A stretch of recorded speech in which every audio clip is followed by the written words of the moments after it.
जय श्री राम। आज हम किसी साधारण भजन की बात नहीं करेंगे। नहीं, आज हम एक पूरी महागाथा में उतरने वाले हैं। ये कहानी है हनुमान चालीसा की। एक ऐसा संगम जिसमें भक्ति है, शक्ति है और ऐसा साहस है जो कभी नहीं झुकता। ये वो कहानी है जो सदियों से हमें रास्ता दिखाती आई है। तो चलिए इस अद्भुत सफर पर साथ निकलते हैं। देखिए, हनुमान चालीसा की शुरुआत ही कितने गहरे समर्पण से होती है। ये दोहा हमें क्या सिखाता है? ये कहता है कि किसी महान गाथा को समझने से पहले अपने मन के आईने को साफ करना जरूरी है। और वो आईना साफ होता है गुरु के चरणों की धूल से। मतलब पहले अपने अहंकार को हटाइए, मन को शुद्ध कीजिए, तभी आप श्री राम के उस महान भक्त की महिमा को सही मायने में समझ पाएंगे। तो इस महागाथा का हीरो कौन है? वो है पवन पुत्र हनुमान। सिर्फ एक देवता नहीं, बल्कि शक्ति, बुद्धि और भक्ति की जीती जागती मिसाल। चलिए जरा करीब से जानते हैं उनके इस अद्वितीय चरित्र को। सबसे पहले बात करते हैं उनकी ताकत की, जो भाई अकल्पनीय है। चालीसा कहती है अतुलित बलधाम, यानी वो शक्ति का एक ऐसा भंडार है जिसकी कोई तुलना ही नहीं हो सकती, जिसकी कोई सीमा ही नहीं है। जरा सोचिए, एक ऐसी शक्ति, एक ऐसा शरीर जो वज्र की तरह कठोर हो, जिसे कोई भी हथियार भेद ना सके। लेकिन रुकिए, बात सिर्फ ताकत की नहीं है। हनुमान जी की महानता का राज है संतुलन। वो विद्यावान, गुणी, अति चातुर भी हैं। मतलब वो जितने शक्तिशाली हैं उतने ही बड़े ज्ञानी, गुणी और चतुर भी हैं। वो एक महायोद्धा होने के साथ साथ एक शानदार रणनीतिकार भी हैं। उनकी बुद्धि ही उनकी असीम शक्ति को सही दिशा देती है। तो सवाल यह है कि इतनी शक्ति और इतनी बुद्धि आखिर किस लिए? इसका मकसद क्या है? सिर्फ एक, श्री राम की सेवा। राम काज करीबे को आतुर। उनका हर काम, उनकी हर सोच, उनकी हर एक सांस सिर्फ और सिर्फ अपने प्रभु श्री राम के लिए है। और यही भक्ति उनकी सबसे बड़ी, सबसे असली ताकत है। और उनकी एक और अद्भुत शक्ति थी, रूप बदलने की। वो सिचुएशन के हिसाब से खुद को बदल लेते थे। जब मां सीता को चुपके से खोजना था तो उन्होंने एकदम छोटा, मच्छर जैसा सूक्ष्म रूप धर लिया। और वहीं जब राक्षसों को डराना था और लंका में आग लगानी थी तो उन्होंने एक विशाल, डरावना, विकट रूप धारण कर लिया। इतना विशाल कि देखने वालों की रूह कांप जाए। तो चलिए अब बात करते हैं उनके कुछ जबरदस्त कारनामों की। वो काम जो हनुमान जी को एक सच्चा हीरो बनाते हैं। चालीसा में उनके ऐसे ऐसे कामों का जिक्र है जिन्होंने असंभव को भी संभव कर दिखाया। जरा इन कामों का स्केल देखिए। बचपन में सूरज को कोई मीठा फल समझकर हजारों मील की छलांग लगा दी। एक ही छलांग में 100 योजन यानी सैकड़ों किलोमीटर चौड़ा समुद्र पार कर लिया। और फिर लक्ष्मण जी के प्राण बचाने के लिए वो कर दिखाया जो कोई इंसान सोच भी नहीं सकता था। हर काम उनके अटूट संकल्प का सबूत है।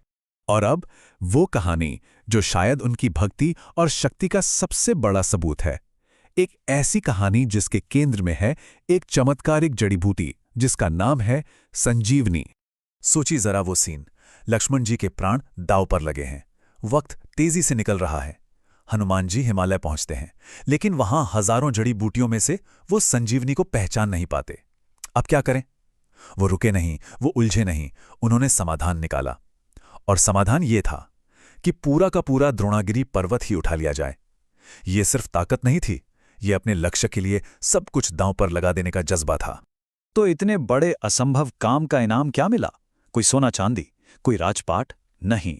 इनाम था वो जो हर भक्त अपनी जिंदगी में सुनना चाहता है। श्री राम ने उन्हें गले से लगाया और कहा, हनुमान, तुम मुझे मेरे भाई भरत जितने ही प्यारे हो। सोचिए, एक भक्त के लिए अपने भगवान के दिल में भाई का दर्जा पाने से बड़ा सम्मान और क्या हो सकता है भला। तो ये तो थी हनुमान जी की कहानी। लेकिन अब सवाल ये है कि हनुमान चालीसा अपने भक्तों को क्या देती है? ये सिर्फ एक कहानी नहीं है, ये एक वादा है, एक आशीर्वाद है। कहा जाता है कि जो भी सच्चे मन से चालीसा का पाठ करता है उसे एक तरह का सुरक्षा कवच मिल जाता है। ये सिर्फ शब्द नहीं है, ये एक आध्यात्मिक ढाल है जो हर तरह के डर, हर बीमारी और हर मुश्किल से आपकी रक्षा करती है। ये मन को मजबूत बनाती है। चालीसा में एक लाइन है, अष्ट सिद्धि नवनिधि के दाता। इसका मतलब पता है क्या है? इसका मतलब है कि हनुमान जी 8 तरह की अलौकिक शक्तियां, जिन्हें हम सुपर पावर्स कह सकते हैं, और 9 तरह के दिव्य खजाने देने की क्षमता रखते हैं। ये भक्त को दुनियावी और आध्यात्मिक दोनों तरीकों से मालामाल कर सकती हैं। ये पंक्ति, ये हनुमान चालीसा का दिल है। ना से रोग हरे सब पीरा, जपत निरंतर हनुमत बीरा। ये सिर्फ एक धार्मिक वादा नहीं है, इसमें एक गहरा मनोवैज्ञानिक सच भी छुपा है। जब आप अपना सारा बोझ, अपनी सारी चिंताएं किसी बड़ी शक्ति को सौंप देते हैं, तो दर्द का एहसास अपने आप कम हो जाता है। विश्वास से बड़ी कोई दवा नहीं होती। तो आखिर में सवाल ये उठता है कि हनुमान जी की ये विरासत, उनकी ये कहानी आज भी इतनी जिंदा क्यों है? चलिए एक शाश्वत रक्षक के तौर पर उनकी भूमिका को समझते हैं। चालीसा कहती है, चारों जुग प्रताप तुम्हारा। ये लाइन बताती है कि हनुमान जी टाइमलेस हैं। वो किसी एक जमाने के हीरो नहीं हैं। उनका यश, उनकी कीर्ति सतयुग से लेकर आज के कलयुग तक हमेशा एक जैसी रही है। वो एक ऐसे रक्षक हैं जो हमेशा हमारे साथ हैं। ये एक लाइन उनके पूरे कैरेक्टर को 3 हिस्सों में बयां कर देती है। पहला, साधु संत के तुम रखवारे, मतलब वो अच्छाई के रक्षक हैं। दूसरा, असुर निकंदन, वो बुराई का नाश करने वाले हैं। और तीसरा, राम दुलारे, वो भक्ति और समर्पण की सबसे ऊंची मिसाल हैं। और इसी शक्तिशाली दोहे के साथ हम इस सफर के अंत पर आते हैं। ये सिर्फ एक श्लोक नहीं, ये एक सीधी प्रार्थना है। एक भक्त अपने रक्षक को न्योता दे रहा है कि आप सिर्फ मंदिर में नहीं, आप श्री राम, लखन और मां सीता के साथ मेरे दिल में बस जाइए। ये पूरे समर्पण का भाव है। तो हनुमान चालीसा की ये गाथा हमें एक बहुत जरूरी सवाल पे लाकर छोड़ती है। आज की इस भाग दौड़ वाली दुनिया में, जहां सब कुछ बदल रहा है, जहां भरोसा और समर्पण जैसी चीजें कम हो रही हैं, ऐसे में हम एक ऐसे हीरो से क्या सीख सकते हैं जिसकी सबसे बड़ी ताकत ही उसकी अटूट, बिना शर्त वाली भक्ति थी? इस पे जरूर सोचिएगा। जय हनुमान।